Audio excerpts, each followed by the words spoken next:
కోదండరాం గారిని ఉద్యమానికి ప్రతీకగా అందరు భావిస్తారు. అది అవును. తెలంగాణ ఉద్యమంలో ఆయన మేజర్ కీలక జేఏసీ పాత్ర. ఉన్నది.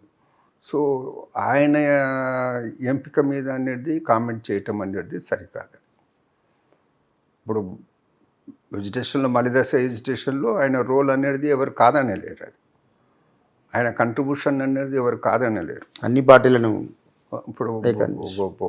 అన్ని పార్టీలకు అతీతంగా, అన్ని వర్గాల కులాలకు అతీతంగా ఆయన పనిచేసిండు. సో కొన్ని విషయాల్లో మనం కాంట్రవర్సీ చేయొద్దు. అది ఇప్పుడు మహాత్మా గాంధీ గారు ఉన్నారు, ఆయన ఏ పదవి స్వీకరించలేదు.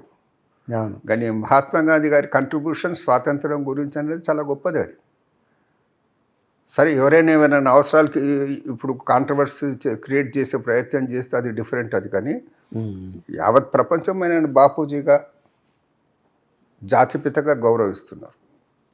సో ఆ విషయాల్లో మనం కాంట్రవర్సీలా ఒప్పుకోవద్దు.